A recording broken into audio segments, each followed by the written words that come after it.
ഞാനിപ്പോ കാരാപ്പുഴ ഡാമിലുള്ള അഡ്വഞ്ചർ പാർക്കിന്റെ ഭാഗമായിട്ടുള്ള ATV ട്രാക്കിലാണുള്ളത്. ഇതിപ്പോ സാബിത്ത് നമ്മളെ മറ്റേ സേഫ്റ്റി ഗിയർസ് ഒക്കെ ഇട്ട് സെറ്റായി നിൽക്കുന്നുണ്ട്. ഹെൽമെറ്റും കൂടെ ഇട്ട് ഞാനും സെറ്റായാലും നമുക്ക് ഇറങ്ങാം. ഇപ്പൊ നിങ്ങൾക്ക് XOP പറഞ്ഞുതരാം. നിങ്ങൾ ഓടിക്കാൻ പോകുന്ന നമ്മൾ 350cc 200cc ATVs ആണ്. രണ്ടും പവർഫുൾ മെഷീൻ ആണ്, ടോയ് അല്ല. സീരിയസ് ആയിട്ട് തന്നെ എടുക്കാം. ഓക്കെ,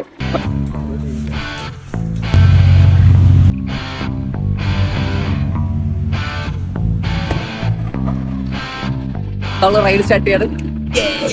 തകര്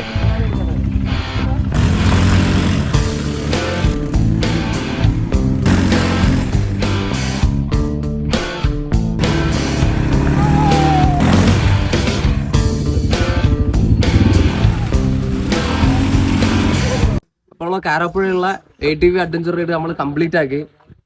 ഭയങ്കര എക്സ്പീരിയൻസ് ആണ്, അടിപൊളിയാണല്ലോ. രക്ഷയില്ല. അപ്പൊ കാരാപ്പുഴ വരുന്നവർ എന്തായാലും ഈ ഒരു സ്ഥലം എക്സ്പീരിയൻസ് ചെയ്തിട്ട് പോവാ. അടിപൊളിയാണ്.